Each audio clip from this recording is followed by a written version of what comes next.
저희가 지금까지 예레미야서를 보고 있습니다. 예레미야서를 보는 방식은 여러 가지가 있다고 했습니다. 시대별로 정리를 해가지고 읽는 방식도 있고, 그리고 지금 나와 있는 예레미야의 서의 순서대로 1장부터 끝장까지 읽는 순서도 있고, 그리고 지금 저희 세임교회에서 하는 것처럼 예수님과 관련된 부분들을 중심으로 보는 방식도 있습니다. 여러 가지 다양한 방식이 있는데 예레미야서는 좀 어렵습니다. 여러 가지 이 어려운 이유들이 있는데 시대 순서대로 읽으려고 했을 때 그것들이 섞여 있기 때문에 여러 가지 학자들의 견해를 참조하지 않고서는 우리가 쉽게 이해하지 못하는 부분도 있습니다. 또 한 가지 어려운 부분은 문법적으로 어렵습니다. 우리가 이 히브리어나 헬라어를 모르면 사실 읽어내기가 어려운 부분들이 상당히 존재합니다. 특별히 오늘 우리가 읽었었던 말씀 본문이 그렇습니다. 성경책이라는 것이 구약이 히브리어로 기록되어 있는 것이 우리가 마소라 텍스트라고 하는 히브리어로 된 성경책이 있고, 그 다음에 헬라어로 기록된 70인역 성경이 있습니다. 특별히 예레미야서 같은 경우는 두 것이 히브리어가 헬라어와 이 예레미야서가 길이가 다릅니다. 그렇기 때문에 무엇이 먼저 원본이고 무엇이 사본인지가 사실은 좀 어렵습니다. 여러 가지 학자들의 견해들에 따라서 차이점이 발생함을 볼 수 있습니다. 특별히 오늘 읽었던 말씀의 본문의 단락 표시도 두 가지가 다르게 됩니다.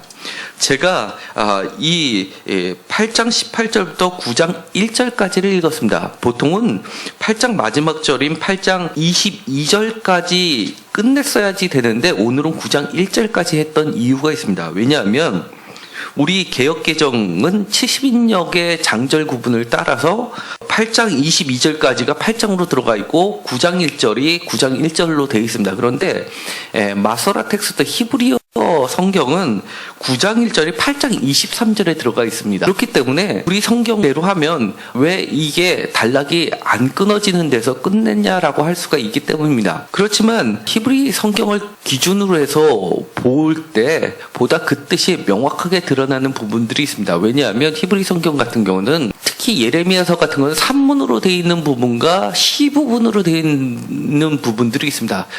이 글자가 시 부분으로 되어 있는 부분은 한쪽으로 조금 들어가 있으면서 운율이 들어가 있기 때문에 또 그것을 우리 곡조도 노래도 마찬가지로 어디서 끊느냐에 따라서 노래의 전달 표현의 중심 내용이 달라지기 때문에 끝나는 부분, 쉬는 부분을 마치 악보에 그려놓듯이 그렇게 표시를 해두었기 때문에 히브리 성경에는 9장 1절 다음에 끊는 표시가 되어 있습니다.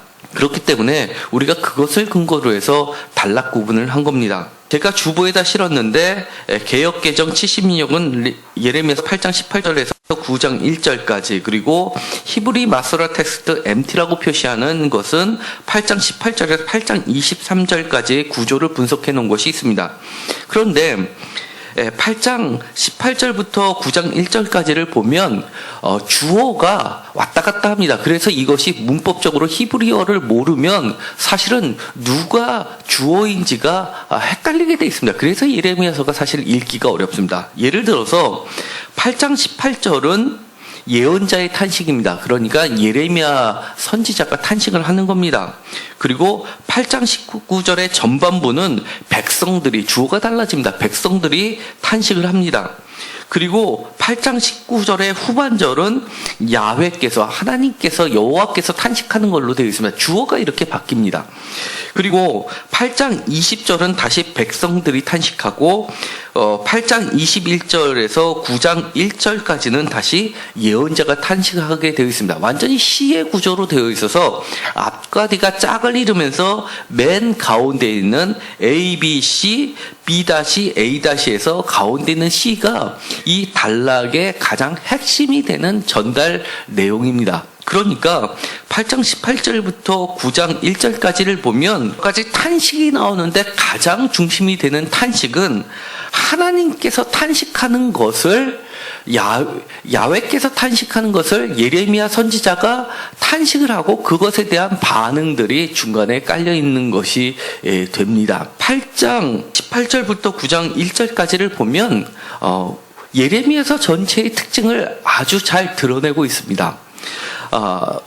저희가 지난 7장에 성전의 멸망에 관련된 이야기를 전했습니다. 왜냐하면 예레미야서 1장부터 6장까지를 서론으로 보고 7장부터 본론으로 들어가게 되는데 가장 중심이 되는 것이 바로 성전 설교이기 때문에 그것을 먼저 했던 겁니다. 그리고 예레미야서 전체는 두 부분으로 나눈다 그러면 25장까지가 전반부가 되는 겁니다. 그러니까 전반부에서 가장 중요한 것이 7장이고 그리고 그 7장에 관련된 그 다음 내용들이 이렇게 8장으로 이어지면서 이 애곡에 관련된 이야기를 하게 되는 겁니다. 우리가 예레미야 선지자 하면 제일 먼저 떠오르는 게 눈물의 선지자입니다. 예수님께서도 눈물을 흘리셨습니다. 제가 예레미야서를 처음 시작할 때 예수님과 예레미야서는 너무나 많이 닮은 점이 있다고 말씀을 드렸습니다. 그래서 예레미야서를 보면서 예수님과 관련된 부분을 중심적으로 순서적으로 지금 특징들을 잡아가고 있는 겁니다. 예수님께서도 이 예레미야 선지자처럼 성전을 바라보면서 그리고 예루살렘 성을 바라보면서 우셨다는 것이 누가복음에 나와 있습니다. 우리는 예레미야 선지자를 눈물의 선지자라고 하는데 막상 왜 예레미야가 눈물의 선지자입니까? 라고 하면 어떤 구절을 들어서 이러이러해서 눈물의 선지자라고 한다라고 아는 것이 중요합니다. 오늘 구체적으로 보면서 정확하게 한번 짚어보도록 하겠습니다. 먼저 예레미야서 9장 1절입니다. 다 같이 읽도록 하겠습니다. 어찌하면 내 머리는 물이 되고 내 눈은 눈물 근원이 될고 죽임을 당한 딸 내 백성을 위하여 주여를 울리로다. 내 머리는 물이 되고 내 눈은 눈물 근원이 될고 라는 이 표현이 아주 대표적인 예레미야서가 눈물의 선지자라고 이야기하는 겁니다. 내 머리는 물이 된다라는 표현은 내 물이 이 큰 저수지처럼 물이 고인 곳이 돼서 그곳에부터 물이 높은 곳에부터 아래로 떨어지듯이 머리서부터 샘근원이 돼서 눈물에서 마르지 않는 눈물이 흐른다라고 표현하는 시적인 표현입니다. 그러면서 주야로 운다라고 합니다. 이것은 예레미야 삶 전체를 그대로 대변해주는 말이라고 할 수 있습니다. 뿐만 아니라 예레미야서 13장 17절에 보면 이렇게 예레미야가 울 수밖에 없는 이유를 이야기하고 있습니다. 너희가 이를 듣지 아니하면 나의 심령이 너희 교만으로 말미암아 은밀한 곳에서 울 것이며 여호와의 양떼가 사로잡힘으로 말미암아 눈물을 흘려 통곡하리라고 되어 있는데 여기서 이 눈물을 흘리는 사람의 주체가 있습니다. 이것은 하나님의 말씀을 받아서 하나님의 심정을 예레미야가 전달하는 것으로 되어 있습니다. 그러면서 사실은 이 17절은 아주 애매모호하게 되어 있는 표현입니다. 정확히 말하면 이것이 하나님이 우시는지 예레미야가 우는지가 불명확하게 나와 있는 대표적인 문구입니다. 대체적으로는 이것은 예레미야 선지자가 우는 것이다 라고 많이들 이야기를 합니다. 그런데 그 이유가 너희가 이를 듣지 아니하며 나의 심령이 너희 교만으로 말미암아 은밀한 곳에서 운다라고 되어 있기 때문에 사실은 다시 한번 곱게 살펴보면 이것은 하나님의 심령이 예레미야의 심령에까지 전달됐음을 볼 수 있기 때문에 어떻게 보면 이것은 하나님의 눈물이라고도 볼 수 있는 겁니다. 그렇기 때문에 하나님께서 우시는데 그 이유가 하나님의 말씀을 예레미야 선지자를 통해서 전달했는데 그것이 듣지 않기 때문에 하나님께서 울게 되고 그것이 예레미야 선지자도 운다라고 하는 것이 보다 적합한 표현일 듯 합니다. 이 우는 것이 너희들이 하나님의 말씀을 듣지 않았기 때문에 우는 것인데 다른 말로 하면 그것이 너희들이 하나님의 말씀을 듣지 않는 것은 너희의 교만 때문이라고 이야기를 하는 겁니다. 교만하면 하나님의 말씀이 들려지지 않고 사람의 말로 들려지고 하나님의 하나님이 내게 직접 이야기하면 내가 그때 가서 운다라고 이야기하게 된다는 겁니다. 예레미야가 1장 2절에 보면 이렇게 되어 있습니다. 밤에는 슬피 우니 눈물이 밤에 흐르며 사랑하던 자들 중에 그에게 위로하는 자가 없고 친구들도 다 배반하여 원수들이 되었도다 라고 하면서 예레미야의 눈물의 심각성을 그대로 드러내고 있습니다. 사랑하던 자들 중에서 그에게 예레미야에게 위로하는 자도 다 없고 친구들도 다 배반하게 되고 원수들이 될 정도로 그렇게 첩첩산중에 쌓이게 된 예레미야의 처지를 그대로 보여주고 있습니다. 그래서 예레미야는 낮에 울 수도 없고 밤에 몰래 슬피 운다라고 이야기합니다. 예레미야가 1장 16절에 이로 말미암아 내가 오니 내 눈에 눈물이 물같이 흘러내린다라고 다시 한번 이야기를 합니다.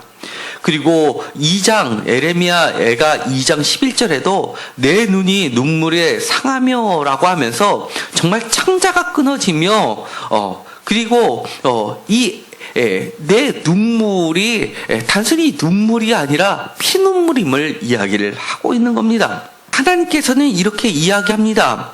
5절 예레미야서 1장 5절에 보면 내가 너를 모태에 짓기 전에 너를 알았고 내가 배에서 나오기 전에 너를 성별하여 너를 여러 나라의 선지자로 세웠노라 라고 이야기를 합니다. 하나님께서 예레미야를 따로 세우셨기 때문에 그리고 이렇게 눈물을 흘리고 있는 예레미야를 모른 척하지 않고 이 눈물 흘리는 것 자체를 알고 계시다라고 이야기합니다. 내가 너를 눈물의 선지자로 세웠다는 것이 이미 예정되어 있다는 말씀입니다. 예레미야서 14장 17절에는 이렇게 되어 있습니다. 내 눈이 밤낮으로 그치지 아니하고 눈물을 흘리는데 그 이유가 처녀딸 내 백성이 큰 파멸 중환상처럼 말미암아 망하게 되었기 때문이라고 이야기합니다. 이 구절은 대표적으로 예레미야의 눈물이 아니라 하나님의 눈물로 학자들이 보는 부분입니다. 이 14장을 보면 전체적으로는 하나님께서 이야기해 주시는 부분이 나오게 되고 예레미야가 이야기하는 부분이 나오는데 정확하게 하면 이 예레미야서 14장 17절은 하나님께서 흘리는 눈물이십니다. 하나님이 밤낮으로 눈물을 흘린다라는 것을 예레미야에게 이야기하셨고 예레미야가 그 말을 받아서 하나님이 이렇게 눈물을 흘리고 계시다라는 것을 백성들에게 전달하고 있습니다. 그 이유는 백성이 중한 상처를 입었기 때문이라고 이야기를 합니다. 오늘에 읽었었던 말씀의 구조에서 보는 것처럼 8장 19절의 후반절에 야훼에서 탄식하는 부분이 나오게 되는 것을 보여주는 겁니다.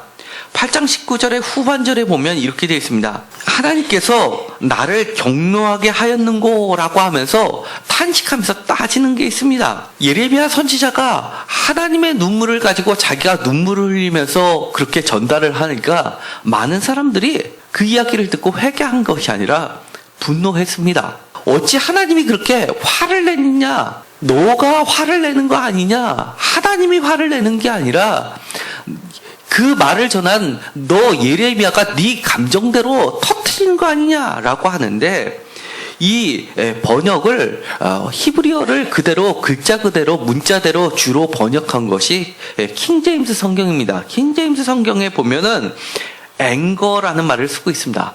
그야말로 화를 낸다. 하나님도 감정을 가지고 계시기 때문에 감정을 주체를 할 수 없어서 그렇게 감정이 폭발해서 화를 내고 계시는 분으로 묘사하고 있는 겁니다. 하나님의 말씀을 전할 때 좀 인격적으로 감정 빼고 그래서 찬찬히 이야기하면 우리가 알아듣고 받아들일 텐데 네가 감정을 내세우니까 우리가 너의 말을 거부하는 거 아니냐라고 이야기하는 거랑 똑같은 겁니다. 그런데 이렇게 하는 이유가 있는 겁니다. 예레미야가 감정을 절제를 못하고 하나님의 그 절제 못하는 그 분노를 담아서 그대로 그 분노까지를 백성에게 전달하는 이유 단 한 가지가 있습니다. 예레미야서 26장 13절에 보면 그런즉 너희는 너희 길과 행위를 고치고, 돌아서게 하기 위해서라는 거지 괜히 내가 개인적으로 너희들에게 화를 내는 거 아니라 라고 이야기하는 겁니다.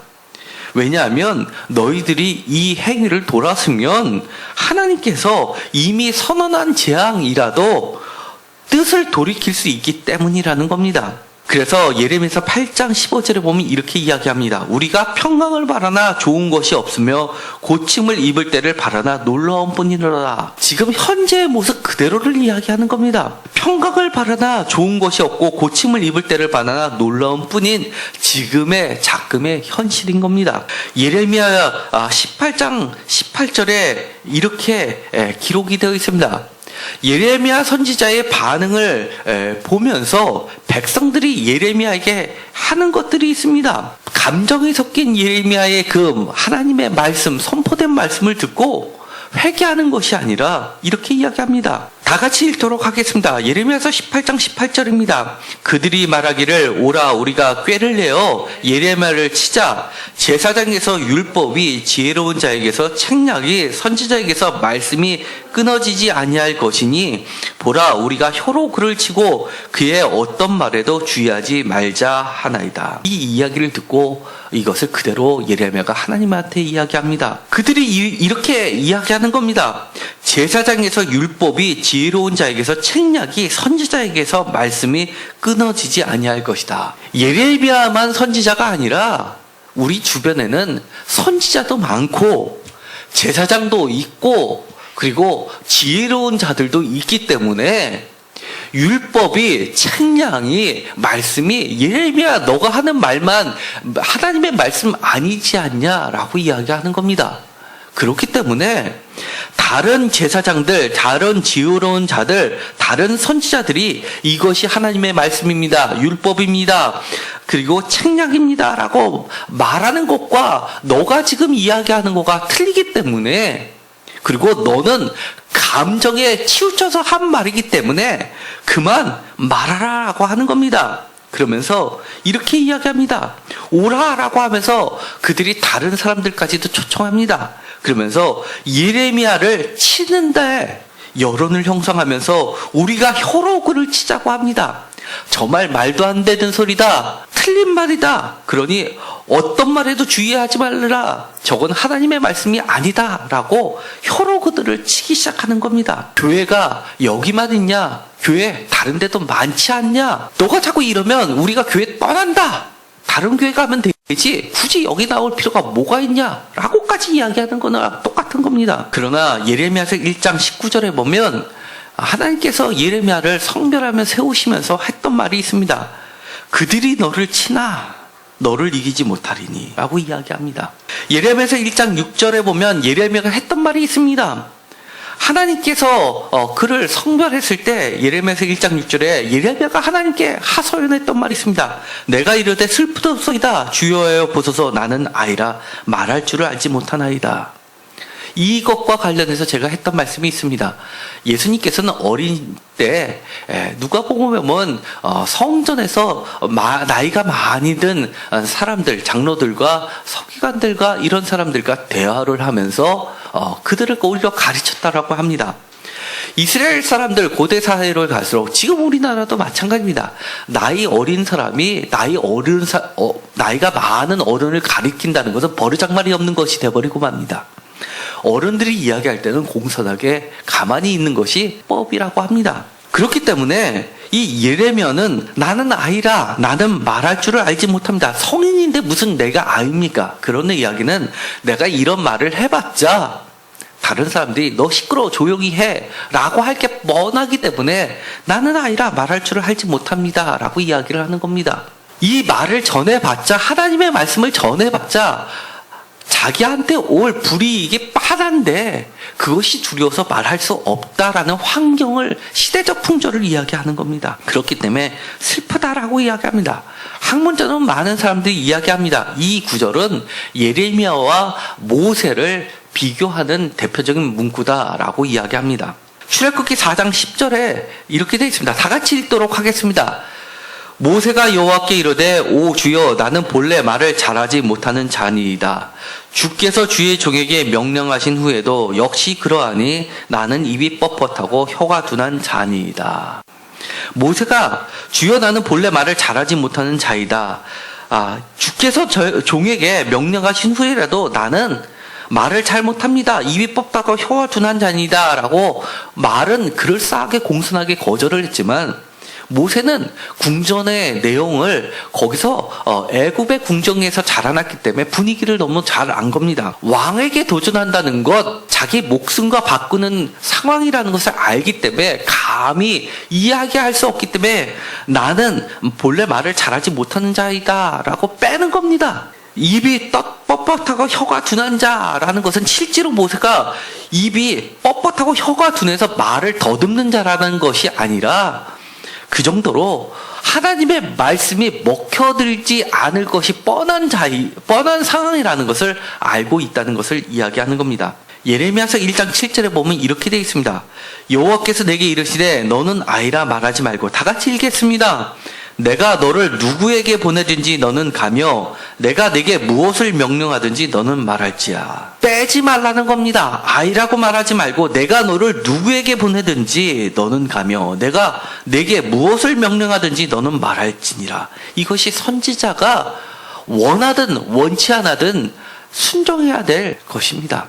내가 이런 말을 하면 어떠한 반응이 올 거라는 거 뻔히 알기 때문에 말해야 될 것 말할 것을 가려가면서 인격적으로 하면 좋은데 하나님은 그러지 말라는 겁니다. 너를 누구에게든 보내든지 무엇을 명령하든지 이야기하라는 겁니다. 그런데 예레미야서 13장 17절에 보면 하나님께서 말씀하신 겁니다. 너희가 이를 듣지 아니하면 나의 심령이 너희 교만으로 말미암아 은밀한 곳에서 울 것이며 여호와의 양떼가 사로잡힘으로 말미암아 눈물을 흘려 통곡하리라. 이 하반절에 보면 여호와의 양떼라고 해서 하나님이 나라고 표현하지 않고 3인칭으로 표현했기 때문에 마치 예레미야의 눈물처럼 들리지만 사실은 나의 심령이라고 되어 있는 이 나의 심령이라는 부분을 통해서, 그리고 17절 2절에 있는 말씀을 통해서 분명하게 이것은 하나님의 눈물입니다. 그렇기 때문에 예레미야서는 좀 읽기가 어렵습니다. 많이 문법적으로 섞여 있기 때문에 어렵지만 이것은 분명하게 하나님의 눈물인 겁니다. 하나님께서도 예레미야도 알고 있는 그 사실을 알고 있다는 겁니다. 너가 얘기해도 사람들이 듣지 아니한다 라는 것을 알고 있다는 겁니다. 그럼에도 불구하고 하나님은 너를 다시금 보낸다 라고 이야기하는 겁니다. 왜냐하면 그들은 교만하기 때문이라고 하는 겁니다. 영어로 보면 이렇게 이야기합니다. weeping이라고 이야기합니다. 단순히 tearing, 눈물을 흘리는 게 아니라 weeping이라고 합니다. 그것은 하면서 끄끄끄끄 하면서 정말 흐느끼는 것을 weeping이라고 하는 겁니다. 하나님께서 얼마나 하고 싶은 말씀은 많은데 다 하지 못하면서 우는 그것을 나타내고 있는 겁니다. 지난주에도 이야기했습니다. 이렇게 예루살렘의 성전을 멸망할 것을 이야기한 것은 미가 선지자도 멸망을 이야기했다고 했습니다. 미가서 3장 12절입니다. 다 같이 읽도록 하겠습니다.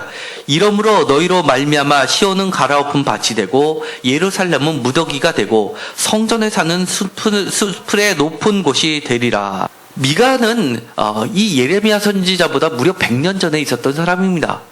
이렇게 외쳤지만 100년 동안 아무런 탈이 없었습니다. 사람들은 이런 말에 더 이상 감동받지 않습니다. 두려워하지 않습니다. 또 그 소리야.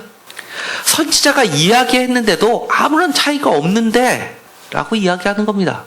술 먹지 마세요. 담배 피지 마세요. 안식일 지키세요. 주일 지키세요 라고 아무리 떠들어도 담배 피는 사람이 그럼 다 지옥 가냐 라고 얘기하는 거랑 똑같습니다. 많은 사람들이 이까짓 것 갖고 뭐 그러느냐라고 이야기하는 거랑 똑같은 겁니다. 미가는 이렇게 이야기합니다. 내 백성을 유혹하는 선지자들은 이에 물 것이 있으면 평강을 외치나 그 입에 무엇을 채워주지 아니하는 자에게는 전쟁을 준비하는도다 라고 이야기하면서 그 시대, 미가가 있었던 그 시대에 참된 선지자와 거짓된 선지자를 구분하면서 하고 있습니다. 내 백성을 유혹하는 선지자들, 거짓 선지자들은 이에 물 것이 있으면 평강을 외친다고 이야기합니다. 그리고 무엇인가 가져다 주지 않으면 땅을 퍼붓는다고 합니다. 그래서 두려워서 헌금 내게 하고 재물 갖다 바치게 하고 자기의 입속을 챙기는 사람들을 이야기합니다. 그러면서 자기에게 무엇인가 이익이 되는 사람한테는 감정 건드리지 않고 좋은 말만 한다는 겁니다. 미가서 3장 8절에 보면 미가는 그럼에도 불구하고 그들에게 성전 멸망을 이야기하면서 오직 나는 여호와의 영으로 말미암아 야곱의 허물과 이스라엘의 죄를 그들에게 보이리라 라고 하면서 정의와 정직을 이야기합니다. 굳게 하는 자들아 라고 하면서 더 이상 그 길을 굽게 하지 말라라고 이야기를 하는 겁니다. 내가 누구에게 보내든지 누구에게라고 하는 것은 가족도 포함되어 있는 겁니다. 나는 아이입니다. 나는 막내입니다. 그러니까 내 형과 내 부모들에게는 그들이 듣기 싫어하는 소리는 하지 말아야 되는 것이 목회자가 아닌 겁니다. 누구에게나 보내든지 너는 무슨 말이든지 돌아설 수만 있으면 얘기해야 되는 건데 그 말을 했다고 감정에 치우쳐서 그런 말 했다고 이야기하는 것 정의를 굽게 하는 겁니다. 그런 사람들에게 이렇게 이야기합니다. 밤이다, 어둠이다 이렇게 이야기를 하는 겁니다. 선지자 위에 캄캄하게 돼서 하나님의 말씀이 이제는 그치게 될 것이라고 경고하고 있는 겁니다. 아모스 8장 11절에 이렇게 이야기합니다. 주 여호와의 말씀이니라. 보라 날이 이를지라 내가 기근을 땅에 보내리니 다 같이 읽도록 하겠습니다. 양식이 없어 주림이 아니며 물이 없어 가람이 아니요 여호와의 말씀을 듣지 못한 기갈이라. 그런 식으로 나오기 시작하면 하나님은 더 이상 여호와의 말씀을 듣지 못하는 기갈을 주겠다라는 겁니다. 사람이 바다에서 저 바다까지 북쪽에서 동쪽까지 비틀거리면서 아모스 8장 12절에 이렇게 이야기합니다. 여호와의 말씀을 구하려고 돌아다녀도 얻지 못하리라. 이 교회에서 듣기 싫은 소리 한다고 더 이상 듣지 않겠다고 다른 교회로 가면 그곳에서 하나님의 말씀을 들을 수 있다고 생각하십니까? 미가서는 이렇게 얘기합니다. 사람들이 이렇게 성전을 멸망을 이야기하니까 이렇게 이야기했다는 겁니다. 그들이 말하기를 너희는 예언하지 말라. 이것은 예언할 것이 아니거늘 욕하는 말을 그치지 아니하는도다 하는도다. 욕하는 말이라고 이야기합니다. 욕했다고 이야기합니다. 돌아서라고 이야기했는데 그들이 듣기에는 욕했다라고 이야기를 하는 겁니다. 예레미야서 26장 8절에 보면 이렇게 되어 있습니다. 예레미야가 여호와께 명령하신 말씀을 모든 백성에게 전하기를 마침에 제사장들과 선지자들과 모든 백성이 그를 붙잡고 이르되 내가 반드시 죽어야 하리라. 그 말을 했더니만 죽이자고 달려듭니다. 다시 한번 이야기합니다. 26장 11절에도 제사장들과 선지자들이 고관들과 모든 백성이 말하기를 이 사람은 죽는 것이 합당하니라. 듣기 싫어도 할 수밖에 없는 것 그것이 유익이 되기 때문입니다. 예레미야서 26장 2절에 보면 이렇게 이야기합니다. 여호와께서 이와 같이 말씀하시니라. 너는 여호와의 성전 뜰에서 서서 유다 모든 성읍에서 여호와의 성전에 와서 예배하는 자에게 내가 내게 명령하여 이렇게 한 모든 말을 전하되 한마디도 감하지 말라. 이 말은 신명기에도 모세에게 하나님께서 하셨던 말씀입니다. 하나님이 직접 하시면 될 것을 꼭 누군가를 시켜서 하다 보니까 이렇게 가감의 문제가 발생하는 겁니다. 신명기 4장 2절에 내가 너희에게 명령하는 말을 너희는 가감하지 말고 내가 너희에게 내린 너희 하나님 여호와의 명령을 지키라. 신명기 12장 32절에도 마찬가지로 말씀하십니다. 내가 너희에게 명령하는 이 모든 말을 너희는 지켜 행하고 그것에 가감하지 말지니라. 예레미야서 7장 17절에 7장 13절에 이렇게 말씀하셨습니다. 하나님께서 새벽부터 부지런히 말하여도 듣지 아니하였고 너희를 불러도 대답하지 아니하였는다.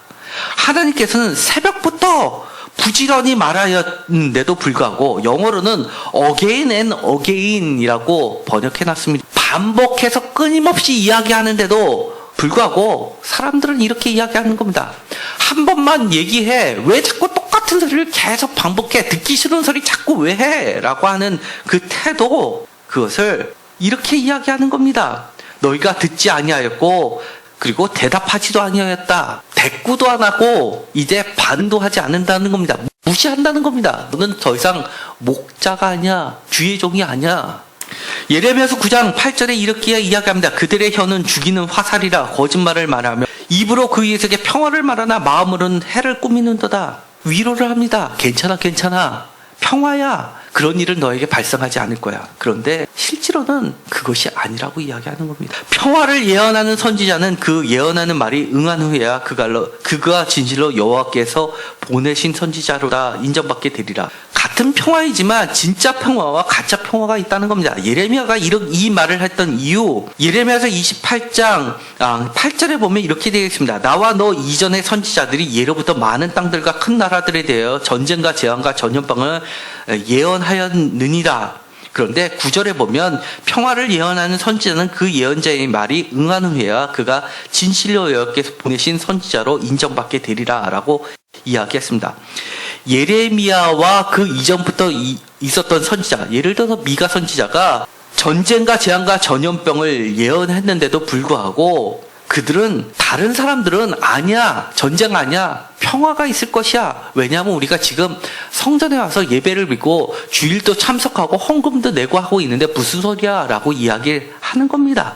너희들의 교회에 와서 위로하고 긍정적인 말만 하고 칭찬만 해주는 그 말들, 그 평화는 참된 평화가 아니라고 하는 겁니다. 입으로는 평화를 말하나 마음으로는 해를 꾸민다라고 하나님이 이야기하시는 말씀이 예레미야서 9장 8절에 나옵니다. 이렇게 하는 사람들 내가 벌하지 않겠냐라고 이야기합니다. 왜냐하면 딱 하나입니다. 7장 8절에 무익했기 때문이라고 하는 겁니다. 듣기 싫어도 나한테 유익이 되는 말은 하나님의 말씀으로 받아들이십시오. 다른 신들을 따르지 마십시오. 다른 신들이라는 것은 기독교에 있다가 불교로 가는 것, 점을 치러 가는 것, 그것만이 다른 신들이 아니라 하나님보다 더 우위에 두는 모든 것들은 우상이 되는 것들입니다. 예레미야서 2장 26절에 수치를 이야기합니다. 많은 왕들과 지도자들과 제사장들과 선지자들과 이런 것들이 있고 지금도 우리 주변에는 많은 교회들이 있는데도 불구하고 하나님은 헛된 것들을 쫓아가는 모든 그들 반드시 수치를 당한다고 이야기합니다. 예레미야서 8장 8절에 너희가 어찌 우리는 지혜가 있고 우리에게는 여호와의 율법이 있다 말하겠느냐. 참으로 서기관의 거짓의 붓이 거짓되게 하였나니 라고 이야기합니다. 한마디로 하나님은 서기관들이라는 것은 하나님의 율법을 연구하고 밝히는 사람들인데 그들의 붓이 거짓됐다라고 이야기합니다. 그렇기 때문에 위로해주고 맞아 라고만 하는 그들, 9절에 보면 지혜롭다 하는 자들은 부끄러움을 당하며 두려워 떨다가 잡히리라. 보라, 그들이 여호와의 말을 버렸으나 그들에게 무슨 지혜가 있느냐.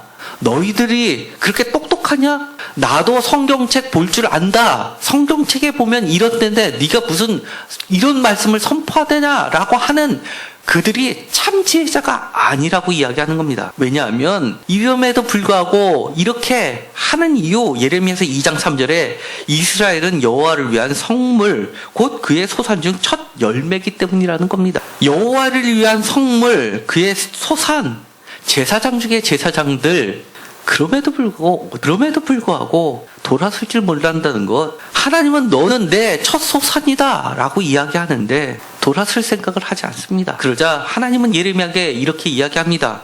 예레미야 9장 18절에 이렇게 이야기합니다. 그들로 빨리 와서 우리를 위하여 애곡하여 우리의 눈에서 눈물이 떨어지게 하며 우리 눈꺼풀에서 물이 쏟아지게 하라.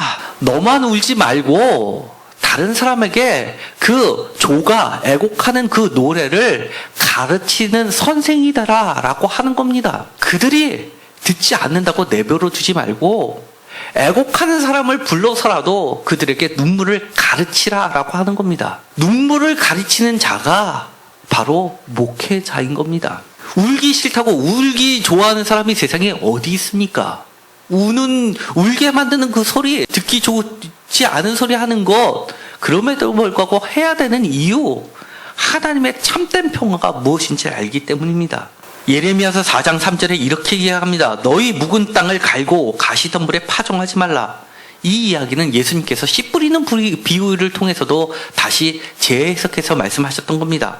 너희 묵은 땅을 갈라라고 이야기합니다. 이것은 호세아서 10장 12절에도 비슷한 말이 나옵니다. 너희 묵은 땅을 기경하라. 지금이 곧 여호와를 찾을 때니 묵은 땅을 기경하라는 겁니다. 이 묵은 땅을 기경하라는 것, 이것은 예레미야서 17장 23절에 보면 이렇게 이야기하는 겁니다. 그들은 순종하지 아니하며 귀를 기울이지 아니하며 그 목을 곧게 하여 듣지 아니하며 그 운을 받지 아니하였느니라.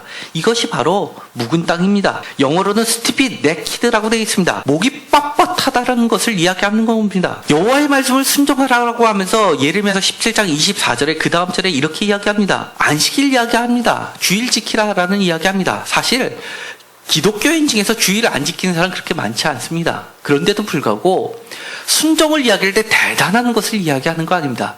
우리가 아주 기본적인 것, 안식일 지키는 것, 주일 지키는 것, 11조 이야기하는 것, 술 먹지 마는 것, 담배 피지 마는 것, 이런 아주 기본적인 것을 얘기하는데도 불구하고 그거 한다고 천국 못 가는 거 아니잖냐 라고 이야기하는 것, 묵은 땅을 기경해야 됩니다. 미가가 멸망을 선언했다고 100년 동안 탈이 없었다고 마치 그게 평화가 진짜 평화가 아니라는 것을 우리는 깨달아야 됩니다. 예레미야서 42장 6절에 보면 나중에 남은 자들이 예루살렘이 실제로 멸망하고 나서 많은 사람들이 포로로 끌려가고 연약한 자들이 남아있을 때 그들이 예레미야에게 와서 했던 말이 있습니다.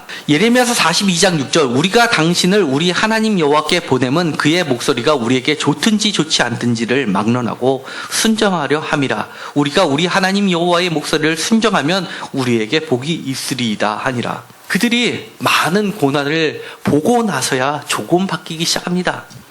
우리가 당신 예레미야를 우리에게 우리 하나님 여호와께서 보내면 우리가 하나님의 목소리를 우리에게 좋든지 좋지 않든지 막론하고 순정하려 함이라. 바로 그 전절에 1절에 보면 이렇게 되어 있습니다. 이에 모든 군대의 지휘관과 가레의 아들 요하난과 호시아의 아들 여사야와 백성의 낮은 자로부터 높은 자까지 다 나와서, 이런 태도는 높은 자나 낮은 자나 다 그래야 되는 겁니다. 예레미야서 31장 16절에 보면 하나님께서 이렇게 눈물을 흘릴 뿐만 아니라 하나님이 눈물을 흘릴 뿐만 아니라 예레미야에게도 눈물을 흘리게 하셨고, 또 예레미야를 통해서 다른 사람들에게도 눈물을 흘리게 가르치라고 하셨던 이유, 31장 16절 다 같이 읽도록 하겠습니다. 여호와께서 이와 같이 말씀하시니라. 내 울음소리와 내 눈물을 멈추어라. 내일에 삭슬 받을 것인즉 그들이 그의 대적의 땅에서 돌아오리라. 여호와의 말씀입니다. 눈물을 멈추어라 할 때가 있기 때문입니다. 왜냐하면 31장 13절에 다 같이 읽겠습니다. 그때 처녀는 춤추며 즐거워하겠고 청년과 노인은 함께 즐거워하리니 내가 그들의 슬픔을 돌려서 즐겁게 하며 그들을 위로하여 그들의 근심으로부터 기쁨을 얻게 할 것임이니라. 14절도 다 같이 읽겠습니다. 내가 기쁨으로 그들에게 복을 주되 분명히 나의 마음과 정성을 다하여 그들을 이 땅에 심으리라. 단 한 가지입니다. 결론은 해피엔딩입니다. 지금 눈물을 흘리면 내가 너희에게 기쁨을 주겠다라고 하는 겁니다. 그때는 춤추며 즐거워하겠고 함께 즐거워하리니 내가 즐겁게 하며 기쁨을 얻게 할 것이기 때문입니다. 그때는 슬픔을 돌리고 근심을 없애주시겠다고 하기 때문입니다. 이때 불과 짧은 전에 즐겁게 하겠고라는 말이 수도 없이 반복이 됩니다. 기쁨을 주고 복을 주시겠다는 것을 약속하셨기 때문에 지금 눈물을 흘리라는 겁니다. 이 땅에 다시 심으시겠다고 약속해 주시기 때문입니다. 그래서 과정은 슬퍼도 과정은 눈물이 나도 하나님의 눈물이 내 눈물이 되게 해야 되는 겁니다. 하나님이 14장 17절에 예레미야서 14장 17절에 하나님이 내 눈이 밤낮으로 그치지 아니하였고 눈물을 흘리리니라고 말씀하셨던 것, 그리고 그 심정을 예레미야에게 전달해서 9장 1절에 내 머리는 물이 되고 물의 저수지가 되고 내 눈은 눈물 근원이 되고 했던 것, 그리고 내 백성을 위하여 주야로 눈물을 울리로라 하게 하셨던 이유입니다. 그리고 나서 더 나아가서 예레미야 9장 18절에 하나님만 눈물을 흘리는 것이 아니라 예레미야 주의 종만 눈물을 흘리는 것이 아니라 이 이야기를 든 모든 사람들도 함께 눈물을 흘리도록 가르치라는 겁니다. 눈물 과목, 음악 과목처럼 그런 눈물 과목에 눈물의 선생님이 되라고 하는 겁니다. 예레미야서 9장 18절에 그들로 빨리 와서 우리를 위하여 애곡하며 우리의 눈에서 눈물이 떨어지게 하며 우리 눈꺼풀에서 물이 쏟아지게 하라. 애곡하게 만들고 또 눈물이 떨어지게 만들며 물이 쏟아지게 만들라라는 겁니다. 왜냐하면 예레미야서 31장 14절에 이야기했던 것, 14절에 이야기했던 것처럼 그때는 정말 우리가 진정으로 눈물을 흘리면 그때는 즐거운 날이 오고 그 다음에 함께 즐거워하는 날이 반드시 오며 그리고 슬픔이 돌려서 즐겁게 되며 우리가 위로를 받게 되며 기쁨을 얻게 될 것이기 때문입니다. 그때는 하나님이 우리를 건설하고 심으시는 때이기 때문이라는 겁니다. 그때는 예레미야서 2장 15절에 있는 것처럼 예루살렘이 온전한 영광이요 모든 세상 사람들의 기쁨이 된다라는 것을 다시 한번 회복시켜 주실 것을 약속하셨기 때문입니다. 우리는 불완전한 부분적인 영광이 아니라 정말 온전한 영광이 되기를 원합니다.